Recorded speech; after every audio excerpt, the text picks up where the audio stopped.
বিসমিল্লাহির রহমানির রহিম। আসসালামু আলাইকুম প্রিয় শিক্ষার্থী, আশা করছি সবাই ভালো আছো।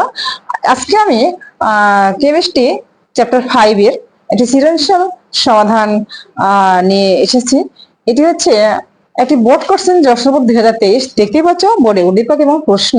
এখানে এটা মৌলের সংখ্যা দেওয়া আছে এবং এখানে বলা যায় নিঃসরণ কাকে বলে। হাইড্রোজেন ভর সংখ্যা 1 এবং 3 পরস্পর আইসোটোপ কেন ব্যাখ্যা করতে হবে। এ ও বি এর মধ্যে কোন ধরনের বন্ধন গঠিত হবে বর্ণনা করতে হবে। এর হ্যালাইড পানিতে দ্রবণীয় হলেও ডি এর হ্যালাইড পানিতে অদ্রবণীয় বিশ্লেষণ করতে হবে।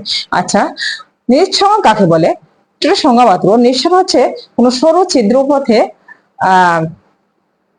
কোন সরু ছিদ্রপথে গ্যাসের অণুসমূহের উচ্চচাপ অঞ্চল থেকে নিম্নচাপের দিকে বেরিয়ে আসার প্রক্রিয়াকে নিঃসরণ বলা হয়।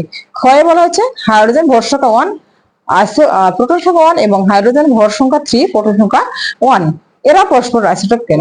আমরা জানি যে যেসব পরমাণুর প্রোটন সংখ্যা একই কিন্তু ভর সংখ্যা নিউট্রন সংখ্যা ভিন্ন তাদেরকে পরস্পর আইসোটোপ বলে। এখানে হাইড্রোজেন 1 এবং 3 এদের ভর সংখ্যা ভিন্ন কিন্তু 1 1 প্রোটন সংখ্যা একই, এই জন্য এরা পরস্পরের আইসোটোপ। গয়ে বলা হচ্ছে এ ও বি এর মধ্যে কোন ধরনের বন্ধন গঠন হবে বর্ণনা করতে। এ ও বি মৌলটি চিহ্নিত করতে হবে। তোমরা বুঝতেই পারছো এখানে বি এ হচ্ছে 20 পারমাণবিক সংখ্যা, মানে এটা হচ্ছে ক্যালসিয়াম, এবং বি হচ্ছে 16 পারমাণবিক সংখ্যা, এটা হচ্ছে সালফার। মানে ক্যালসিয়াম এবং সালফার এটা হচ্ছে কোন ধরনের বন্ধন গঠন করবে।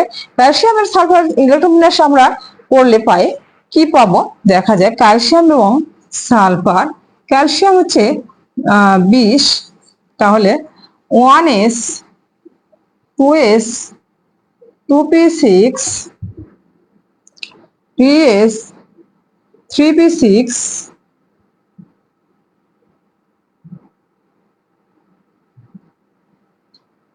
এখানে হচ্ছে 10 দিয়ে 12 আর 6 18, এখানে হচ্ছে 4s2 20। 3d কেন আসছে না তোমরা বুঝতেই পারছো। 3d হচ্ছে 4s এর শক্তি কম, 4s ইলেকট্রন আগে যাবে এই কারণে 4s এসেছে, এবং হচ্ছে এর শেষ শক্তিশালী ইলেকট্রন আছে কত 2টি, শেষ শক্তিশালী ইলেকট্রন কিন্তু 2টি। আর এখানে হচ্ছে এরপরে কি বলা হচ্ছে বি, এ ও বি এর মধ্যে বি হচ্ছে সালফার, এর ইলেকট্রন বিন্যাস করলে আমরা কি পাই সালফার হচ্ছে 16, তাহলে 1s 2s 2p6 3s 3p4 এর শেষ শক্তিশালী ইলেকট্রন আছে 6টি, সালফারের 6টি। তো এখানে হচ্ছে ক্যালসিয়াম 20 ইলেকট্রন বিশিষ্ট পরমাণু, শেষ শক্তিশালী ইলেকট্রন 2টি। তাহলে ক্যালসিয়াম কি করবে, এটা 2টি ইলেকট্রন যদি ত্যাগ করে তাহলে সে অস্ত্র পূর্ণ করবে। এইটা 2টি ইলেকট্রন ত্যাগ করে এরপরে আগে যে শক্তি এখানে 8টা ইলেকট্রন আসবে সে অস্ত্র পূর্ণ করবে, কারণ এখানে হচ্ছে এইটা হচ্ছে অধাতু, এই ইলেকট্রন ত্যাগ করবে। অপরদিকে সরি ক্যালসিয়াম অধাতু নয়, দুঃখিত ভুল করার জন্য, ক্যালসিয়াম হচ্ছে ধাতু। আমি অনেকবার বলেছি ধাতু ইলেকট্রন ত্যাগ করে, তো এর শেষ শক্তি 2টি ইলেকট্রন আছে, এই ইলেকট্রন ত্যাগ করবে, ত্যাগ করে কি করবে 2+ আয়নে পরিণত হবে। অপরদিকে সালফার কি করবে, সালফার হচ্ছে এর শেষ শক্তি স্তরে ইলেকট্রন আছে কয়টি 4 2 6টি, এর অষ্টকোণের জন্য আরো 2টি ইলেকট্রনের দরকার।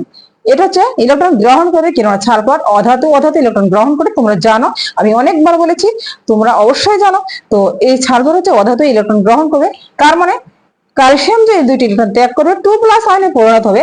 ক্যালসিয়াম কি করবে, ক্যালসিয়াম হচ্ছে এখানে 2টি ইলেকট্রন ত্যাগ করে 2+ আয়নে পরিণত হবে। আর এটা হচ্ছে ক্যালসিয়াম সালফার কি করে, সালফার হচ্ছে 2টি ইলেকট্রন গ্রহণ করে 2- আয়নে পরিণত হবে। তারপর এরা কি করবে, এদের মাঝে এক ধরনের বৈদ্যুতিক স্থিরবৈদ্যুতিক আকর্ষণ বলের সৃষ্টি হবে। এই স্থিরবৈদ্যুতিক আকর্ষণ দ্বারা এরা অণু বা যৌগ গঠন করবে। দেখা যায় চিত্র সাহায্যে আমরা কিভাবে বর্ণনা করতে পারি। এটা হচ্ছে কোন ধরনের বন্ধন গঠন করবে, তাহলে কোন ধরনের বন্ধন বলতে আমরা অবশ্যই বুঝতে পারছি ক্যালসিয়াম এবং সালফার মিলে ক্যালসিয়াম সালফেট হচ্ছে আয়নিক বন্ধন গঠন করবে, কেননা ক্যালসিয়াম এখানে ধাতু, সালফার হচ্ছে অধাতু, ধাতু আয়নিক বন্ধন গঠন করে, ধাতু ইলেকট্রন ত্যাগ করে অধাতু ধাতুর দেওয়া সেই ইলেকট্রনটি গ্রহণ করে, এরপর এদের মধ্যে স্থিরবৈদ্যুতিক আকর্ষণ বলের সৃষ্টি হয়, এই আকর্ষণ বলের দ্বারা অণু বা যৌগ গঠন করে, এরা হচ্ছে আয়নিক বন্ধন গঠন করে। চিত্র সাহায্যে আমরা কিভাবে ডাস্ট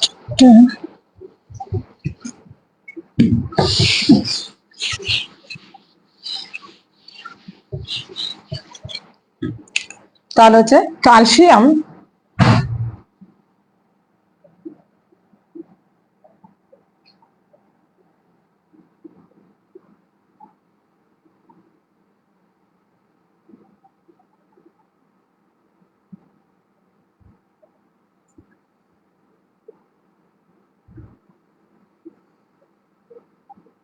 এক নম্বর শক্তি স্তর, এটা হচ্ছে ক্যালসিয়াম 2 নম্বর শক্তি স্তরে ইলেকট্রন 2, 4, 6, 8। 3 নম্বরে আসছে 2, 4, 6, 8। ক্যালসিয়াম 20, আরো 2টি ইলেকট্রন আছে যেটা হচ্ছে 4 নম্বর শক্তি স্তরে যাবে। তাহলে এই হচ্ছে ক্যালসিয়াম। ক্যালসিয়াম পরমাণু কি করবে? ক্যালসিয়াম পরমাণু এটা এই ক্যালসিয়াম পরমাণু তার শেষ শক্তি 2টি ইলেকট্রন ত্যাগ করবে। আর কি করবে এখানে সালফার কি করবে? সালফার যে কি করবে এর শেষ শক্তি 2টি ত্যাগ করবে, সালফারের 2টি পরমাণু সেই 2টি ইলেকট্রন গ্রহণ করবে। সালফার কি করবে? সালফার 2টি পরমাণু এর 2টি ইলেকট্রন গ্রহণ করবে। সরি, ক্যালসিয়াম সালফাইড, ক্যালসিয়াম এটা তো হচ্ছে ক্যালসিয়াম সালফাইড, মানে ক্যালসিয়াম 2টি ইলেকট্রন গ্রহণ করবে আর সালফার কি করবে ওই 2টি ক্যালসিয়াম 2টি ইলেকট্রন ত্যাগ করবে, সালফার কি করবে সেই 2টি ইলেকট্রন গ্রহণ করবে। ক্যালসিয়াম পরমাণু কি করবে ইলেকট্রন ত্যাগ করবে আর সালফার হচ্ছে গ্রহণ করবে। তাহলে এটা যদি সালফার হয়, এটা হচ্ছে ক্লোরিন 1 নম্বর শক্তি স্তর, 2 নম্বর 2, 4, 6, 8। 3 নম্বর 2, 4, 5, 6। তাহলে এর শেষে ইলেকট্রন কয়টি আছে? 6টি। এর অষ্টক পূরণের জন্য ইলেকট্রন কয়টি? 2টি। আর এর অষ্টক পূরণের জন্য কি করতে হবে? এর অষ্টক পূরণের জন্য 2টি ইলেকট্রন এর ত্যাগ করবে, কারণ এর 2টি ইলেকট্রন শেষ শক্তি 2টি ইলেকট্রন আছে, এজন্য সে 2টি ইলেকট্রন ত্যাগ করবে। এখন তোমাদের মনে প্রশ্ন আসতে পারে এই 2টি ইলেকট্রন ত্যাগ করছে কেন? কেন? এ তো শেষ শক্তি অষ্টক পূরণের 8টি ইলেকট্রন থাকতে হয়, 8টি ইলেকট্রন সেখানে সংগ্রহ করতে হয়, কিন্তু এ যদি আরো 6টি ইলেকট্রন কার কাছ থেকে নিয়ে নেই তাও তো এর 8টি ইলেকট্রন হবে, কিন্তু না, এর একটা নিয়ম আছে, সেটা হচ্ছে পরমাণু 1টা 2টা 3টে ইলেকট্রন ত্যাগ অথবা গ্রহণ করতে পারে। সেই সূত্র হিসাবে এখানে 6টি ইলেকট্রন সে 8টা নিতে পারে, এছাড়া সে ধাতু সেই ইলেকট্রন নিতে পারে না, এই জন্য 2টি ইলেকট্রন গ্রহণ করে 2টি ইলেকট্রন ত্যাগ করবে, মানে দিয়ে দিবে কাউকে। আর গ্রহণ করে মানে এখানে হচ্ছে সালফার গ্রহণ করবে 2টি ইলেকট্রন। তাহলে এই 2টি ইলেকট্রন কি করবে? এখানে সালফারকে দিয়ে দিবে, সালফারকে দিয়ে দিবে আর হচ্ছে সালফারকে দিয়ে দিবে। তাহলে এ কি হবে? এ হচ্ছে অষ্টপূর্ণ হবে। এখানে দাঁড়াবে ক্যালসিয়াম 2 নিউক্লিয়াস 1, 2, 2, 4, 6, 8, 10, 2, 4, 6, 8। এর তো ক্যালসিয়াম কি হলো? ক্যালসিয়াম 2+, মানে ক্যালসিয়াম 2+ আয়নে পরিণত হলো। ক্লোরিন কি করলো? গ্রহণ করে ক্লোরিন না সালফার, সালফার এইখানে 2, 4, 6, 8, 2, 4, 6, 8, এখানে হচ্ছে 2 সালফার মাইনাস ঋণাত্মক আয়নে পরিণত হলো। এখানে হচ্ছে ঋণাত্মক আয়নে পরিণত হলো। এখানে বলা ছিল এ বি এর মধ্যে কোন ধরনের বন্ধন গঠিত হবে বর্ণনা করতে হবে। তাহলে এ আর বি এর মধ্যে বন্ধন হচ্ছে আয়নিক বন্ধন ঘটবে, কেন? এরা ইলেকট্রন আদান প্রদান করছে, এরা হচ্ছে ইলেকট্রন, কিন্তু এরা ইলেকট্রন আদান প্রদান করছে। এরা কি করছে? ইলেকট্রন এরা আদান প্রদান করছে। এই উভয় পরমাণু ইলেকট্রন এরা ইলেকট্রন আদান প্রদান করছে। তাহলে এখানে এই সালফার ক্যালসিয়াম এবং সালফার মিলে কি হচ্ছে? ক্যালসিয়াম সালফাইড যৌগ গঠন করছে। তাহলে এরা মিলে কি হচ্ছে? ক্যালসিয়াম সালফাইড গঠন।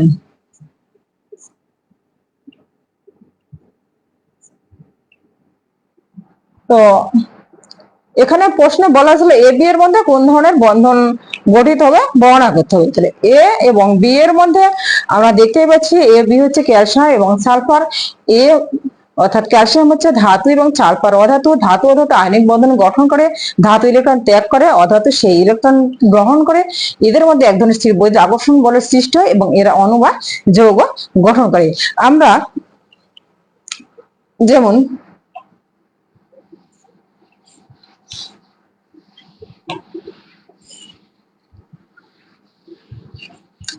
এখানে এখানে কি করলো, এখানে হচ্ছে ক্যালসিয়াম কি করলো, ক্যালসিয়াম হচ্ছে দুইটি ইলেকট্রন কি করলো, দুইটি ইলেকট্রন দিয়ে দিলে calcium two plus two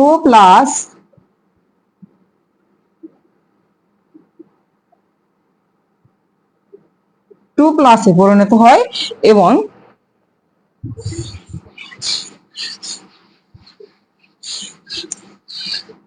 sulphur কি করে, ওই দুটি ইলেকট্রন গ্রহণ করে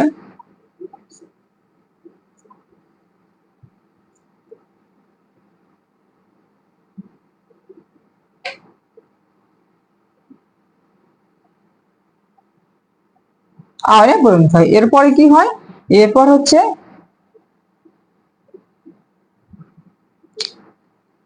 ক্যালসিয়াম এবং সালফার আয়ন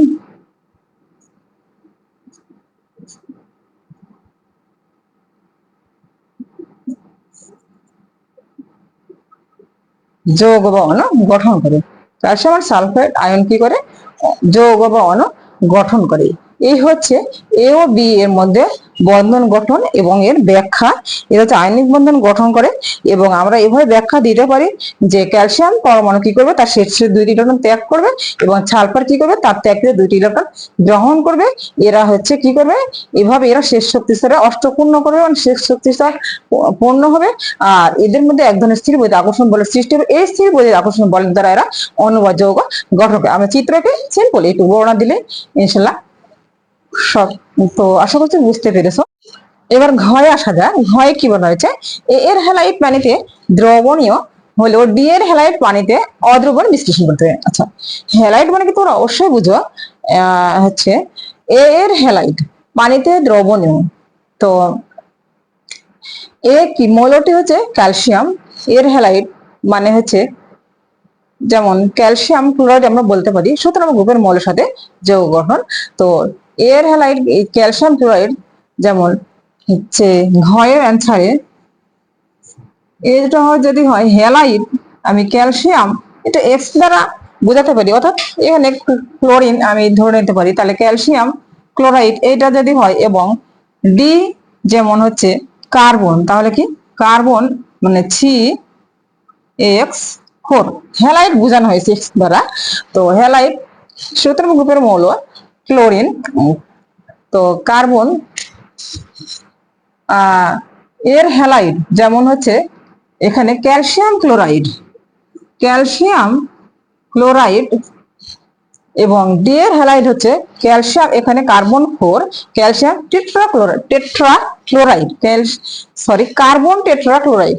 ক্যালসিয়াম তো ক্যালসিয়াম ক্লোরাইড বললাম, এটা হচ্ছে সি মানে এটা হচ্ছে CH4, এটা কি ছিল, এটা হচ্ছে CH4 মানে এটা হচ্ছে ক্যালসিয়াম X2, এটা হচ্ছে কার্বন X4 মানে কার্বন টেট্রাক্লোরাইড, কার্বন হচ্ছে টেট্রাক্লোরাইড Cl4। এর হ্যালাইড পানিতে দ্রবণীয় হলো, এর হ্যালাইডটা পানিতে অদ্রবণীয় কেন বিশ্লেষণ করতে হবে। আচ্ছা, কার্বন মানে ক্যালসিয়াম ক্লোরাইড মানে কি, এটা হচ্ছে আয়নিক যৌগ। ক্যালসিয়াম হচ্ছে ধাতু, ক্লোরিন অধাতু সবাই আমরা জানি। ক্যালসিয়াম ক্লোরাইড মিলে আয়নিক যৌগ গঠন করে। ক্যালসিয়াম কি করে, তার শেষ শক্তি ইলেকট্রন ত্যাগ করে ক্যালসিয়াম 2+ আয়নে পরিণত হয়। ক্লোরিন কি করে, ক্যালসিয়ামের ত্যাগ করে ওই দুটি ইলেকট্রন গ্রহণ করে ক্যালসিয়াম ক্লোরিন হচ্ছে ঋণাত্মক আয়নে পরিণত হয়। এদের মাঝে স্থির বৈদ্যুতিক আকর্ষণ বলের সৃষ্টি হয় এবং এরা হচ্ছে আয়নিক বন্ধন গঠন করে। তো এই যে ক্যালসিয়াম ক্লোরাইডের হ্যালাইড, এটা হচ্ছে কেন এরা কেন দ্রবণীয়? ক্যালসিয়াম ক্লোরাইড পানিতে এই জন্য দ্রবণীয় যে ক্যালসিয়াম ক্লোরাইডে এখানে হচ্ছে ধন ক্যালসিয়াম 2+ এবং ক্লোরিন হচ্ছে মাইনাস, মানে ধনাত্মক এবং ঋণাত্মক আয়ন। ধনাত্মক এবং ঋণাত্মক আয়ন, এই যে ধনাত্মক এবং ঋণাত্মক আয়ন, এরা পানির দ্রবণীয়। কেন দ্রবণীয়? এখানে দুইটি প্রান্ত আছে, ধনাত্মক ঋণাত্মক প্রান্ত। পানি তো ধনাত্মক ঋণাত্মক প্রান্ত, সেটা কি বলে? পানিতে সমাজের যৌগ, সেটা আমরা সবাই জানি। কিন্তু না, পানি যে ওই যে পানির গঠন আমরা বিশ্লেষণ করতে গিয়ে আমরা কি জেনেছি যে পানির যে অক্সিজেন এর তৈরি ঋণাত্মক বেশি, এবং ওর যে দুটি ইলেকট্রন থাকা সত্ত্বেও যে চেয়ার ভিতরে দুইটি ইলেকট্রন কে নিজের দিকে টানে, কারণ তার তৈরি ঋণাত্মক বেশি। এই কারণে আংশিক ধনাত্মক এবং ঋণাত্মক প্রান্ত হয়। অর্থাৎ পানিতে দুটি প্রান্ত আছে, পানি হচ্ছে পোলার সমযোজী যৌগ যেখানে ধনাত্মক এবং ঋণাত্মক প্রান্ত আছে। আর এখানে আয়নিক যৌগ কি ধনাত্মক প্রান্ত আছে। এই কারণে আয়নিক যৌগকে যখন পানিতে দ্রবীভূত করা হয় তখন কি হয়, আয়নিক যৌগের ধনাত্মক প্রান্ত পানির ঋণাত্মক প্রান্তকে আকর্ষণ করে, এবং আয়নিক যৌগের ঋণাত্মক প্রান্ত পানির ধনাত্মক প্রান্তকে আকর্ষণ করে। এই জন্য হচ্ছে আয়নিক যৌগ অর্থাৎ ক্যালসিয়াম ক্লোরাইড অর্থাৎ এর হ্যালাইড পানিতে দ্রবীভূত হয়, দ্রবণীয় হয়। এইগুলো এইগুলো কিন্তু পানিতে পুরোপুরি, মানে পানিতে এই আয়নগুলো পুরোপুরি মানে হচ্ছে মুক্ত থাকে না। এগুলো পুরোপুরি মুক্ত থাকে না, এগুলো পানির অনুসারে সংযোজিত অবস্থায় থাকে। পানির অনুসার মানে পানিতে সংযোগের সময়, পানির অনুসারে সংযোগের সময় এখানে হচ্ছে কিছু শক্তি নির্গত হয়, আর এই নির্গত শক্তির দ্বারা এদের নির্দিষ্ট কেলাস, মানে লাটিস কেলাস হতে নির্দিষ্ট জায়গা হতে এগুলো এগুলো হচ্ছে এই আয়নগুলো বেরিয়ে আসে এবং পানি দ্বারা দ্রবীভূত হয়। আয়নগুলো বেরিয়ে এসে পানি দ্বারা দ্রবীভূত হয়। আর এই জন্যই এই এর হ্যালাইড পানিতে দ্রবীভূত, মানে কি হয়, হ্যালাইড পানিতে দ্রবণীয় বা পানিতে দ্রবীভূত হয়। আমরা চিত্রের সাহায্যে দেখতে পারি, যেমন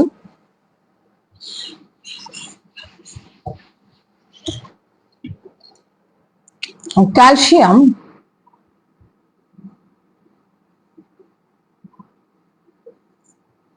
এটা হচ্ছে ক্যালসিয়াম,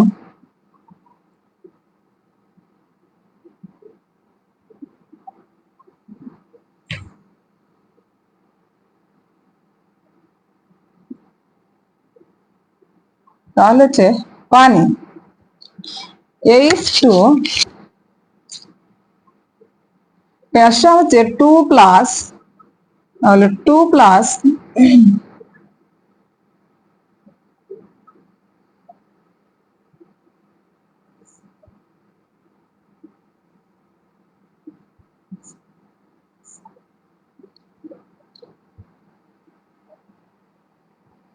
এখানে অক্সিজেন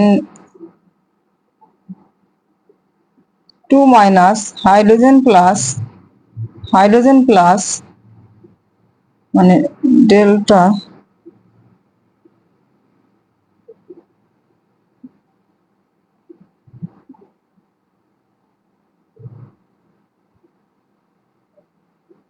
ডেল্টা 2 মাইনাস, এখানেও ডেল্টা 2 মাইনাস, ডেল্টা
এইখানে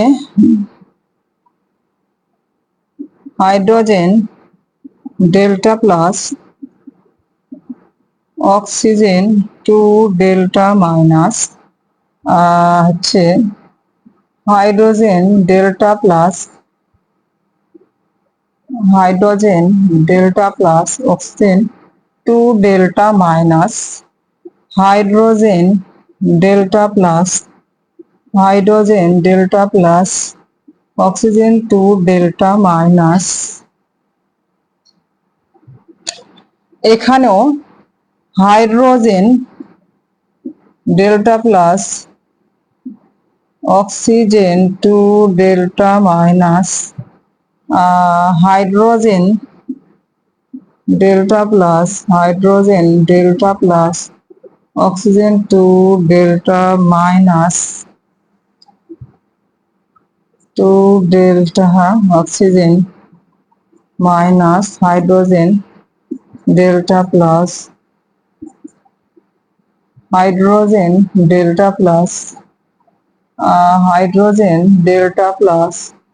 টু ডেল্টা মাইনাস। আমি এখানেও যদি ক্লোরিন হয়, এটা ক্লোরিন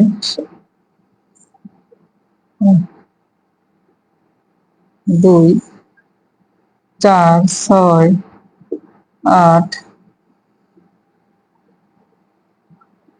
2 4 6 8, তাহলে এখানে ক্লোরিন ঋণাত্মক, তার মানে এখানে ধনাত্মকে এখানেও এটাই ঘটবে।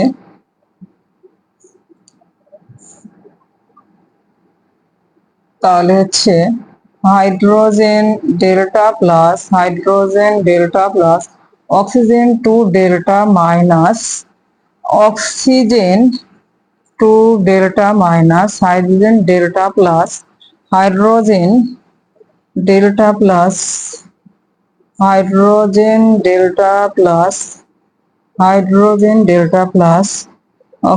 2 ডেল্টা মাইনাস।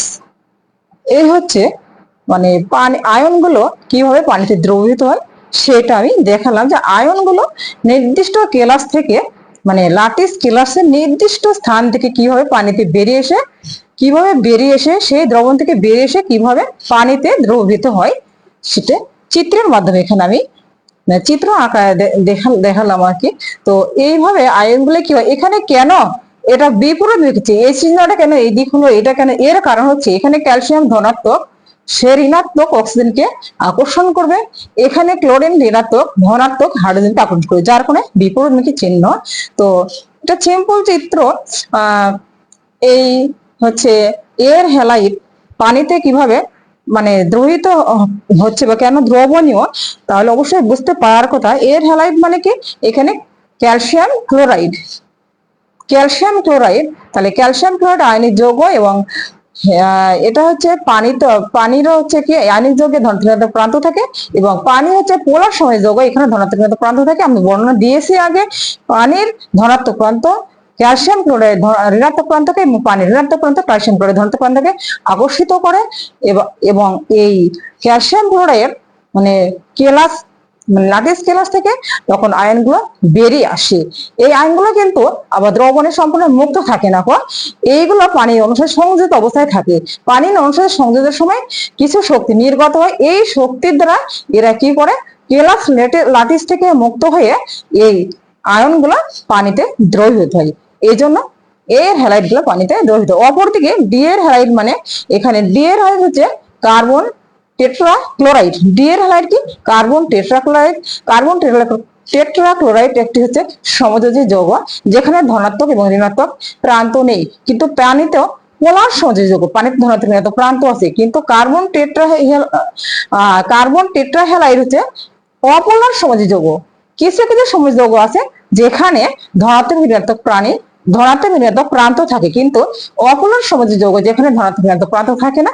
কার্বন টেট্রাক্লোরাইড হচ্ছে অপোলার সমযোজী যৌগ, এখানে ধনাত্মক ঋণাত্মক প্রান্ত থাকে না, যার কারণে কার্বন টেট্রা ক্লোরাইড, অর্থাৎ ডি এর হ্যালাইড পানিতে অদ্রবণীয়। তো এ পর্যন্তই আশা করি বুঝতে পেরেছো। এখানে বেশি কিছু বলার বা বোঝার আছে বলে আমি মনে করি না। তো সিম্পল বর্ণনা এ পর্যন্তই। সবাই ভালো থেকো। আজকে এখানে ইতি টানছি। খোদাহাফেজ। Thank you.